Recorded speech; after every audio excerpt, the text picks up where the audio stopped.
Chers amis, j'espère que vous êtes bien assis avec votre café et votre petit gâteau, parce que maintenant nous allons partir à Césarée.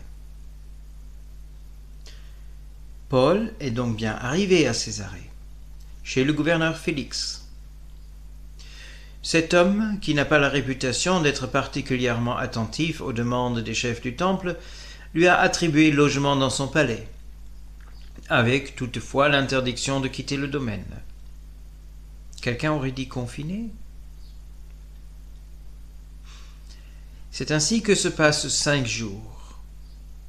C'est le 5e jour après l'arrivée de Paul qu'arrive le grand prêtre Ananias, vous vous souvenez, celui qui avait fait gifler Paul, et quelques anciens. Ils se présentent devant le gouverneur pour porter plainte contre Paul, et ils sont accompagnés d'un avocat, un avocat qui s'appelle Tertulle. Et c'est cet avocat qui seul parlera. Le grand prêtre fait preuve de sagesse en se taisant, pour une fois. Le gouverneur fait venir Paul. C'est alors que Tertulle se lève et dit « Ô excellent Félix, grâce à toi nous jouissons d'une paix abondante, et notre nation a obtenu des réformes salutaires grâce à tes soins prévoyants. Partout et toujours nous les accueillons avec une entière reconnaissance. Nous aurions préféré ne pas devoir te déranger, mais cela nous a paru inévitable. Et pour ne pas prendre inutilement sur ton temps et ta patience, nous te prions de bien vouloir nous écouter avec bienveillance pour un bref instant.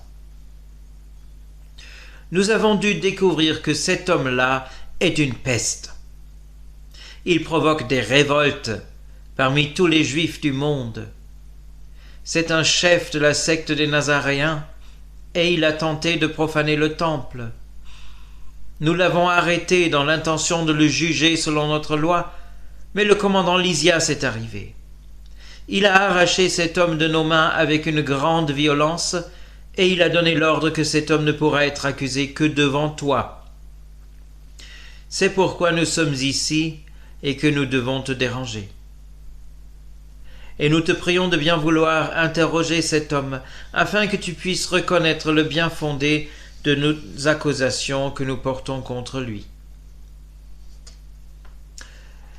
Pendant ce discours, tous les anciens et le grand prêtre soulignent les dires de l'avocat par des gestes et par des hochements de tête. Félix se tourne vers eux. « Dites-moi, est-ce bien exact ce que dit votre avocat ?»« Oui, disent-ils, oui, c'est la pure vérité. » Et le gouverneur se tourne vers Paul. « Alors, qu'est-ce que tu as à dire pour ta défense ?» Paul répond « Je sais que tu es juge de cette nation depuis bien longtemps, et que tu sais bien ce qui se passe dans le pays.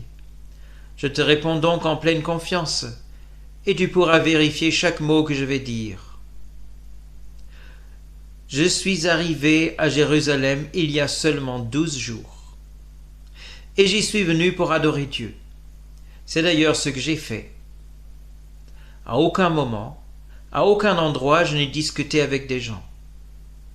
Et je n'ai pas provoqué la moindre irritation dans le peuple, encore moins un soulèvement des foules. Tout ce qu'ils disent contre moi relève de la pure invention, et il n'en existe pas la moindre preuve. Il est vrai, je te l'avoue franchement, que je sers le Dieu de mes ancêtres selon les règles de ce qu'ils appellent une secte. Je crois cependant tout ce qui est écrit dans les Écritures, à commencer par les écrits de Moïse, à continuer par tous les prophètes. Et tout comme eux-mêmes, j'ai en Dieu l'espérance qu'il y aura une résurrection des justes et des injustes. Pour cette raison, je m'efforce sans arrêt à avoir une conscience sans reproche devant Dieu et devant les hommes. J'ai voyagé pendant plusieurs années, et je suis revenu à Jérusalem. Tu te souviens, je le disais, c'était il y a 12 jours seulement. Je suis revenu à Jérusalem pour apporter des dons à ma nation et des offrandes à Dieu. J'ai accompli la cérémonie de purification dans le temple, et tout s'est passé comme il faut, sans bruit ni tumulte. Personne n'a pu me remarquer comme dérangeant.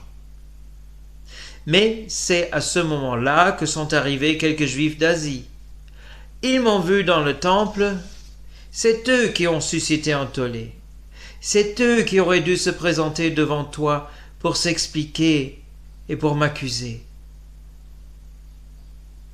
Or, tu vois bien, ils ne sont pas là. Ou bien que ceux qui sont là devant nous pour m'accuser déclarent clairement de quel crime ils m'ont trouvé coupable lorsque j'ai comparu devant le Sanhédrin. Mais je pense qu'en vérité, ils n'ont rien d'autre à me reprocher que cette phrase que j'ai dite au milieu d'eux devant le Sanhédrin. C'est à cause de la résurrection des morts que je suis aujourd'hui devant vous. Félix a tout entendu et tout écouté. Maintenant il se lève et il dit « J'en ai entendu assez. Je suis bien informé des différents courants du judaïsme et de ce qui les sépare. En ce qui concerne cette affaire que vous m'avez exposée, je l'examinerai à fond quand j'aurai eu la possibilité d'en échanger avec le commandant Lysias. D'ici là, vous rentrerez chez vous. Et cet homme-ci restera mon hôte. » Il ordonne alors à ses gardes de laisser à Paul le plus de liberté possible, et notamment qu'il puisse recevoir ses proches et ses amis sans être inquiété. Quelques jours plus tard, Félix et sa femme Drusilla invitent Paul à leur parler de sa foi. Et si Félix est romain, Drusilla, qui est sa troisième épouse, Drusilla est une juive, la fille du roi Hérode Agrippa et la sœur du roi Agrippa II. Tous les deux, Félix et Drusilla, sont très intéressés. Mais quand Paul commence à parler de justice, de maîtrise de soi et du jugement à venir devant lequel tous devront répondre de leurs actes, Félix devient nerveux et demande à Paul de revenir une autre fois. Il le fait venir souvent pour discuter avec lui. Il est vraiment curieux d'entendre ce que Paul a à dire, mais il faut dire aussi qu'il espère toujours que Paul lui propose une somme d'argent contre sa liberté. Mais Paul ne lui propose rien, sauf le Christ. Si notre histoire était un feuilleton télévisé, nous serions arrivés au dernier épisode de la saison. Mais rassurez-vous, la semaine prochaine, nous allons découvrir l'épisode 1 de la saison suivante. Je dois reconnaître que c'est en même temps la saison ultime, mais nous allons en profiter pleinement. Donc, je vous donne rendez-vous la semaine prochaine. D'ici là, faites attention à vous, prenez soin de vous et gardez vos distances là où il le faut. Au revoir.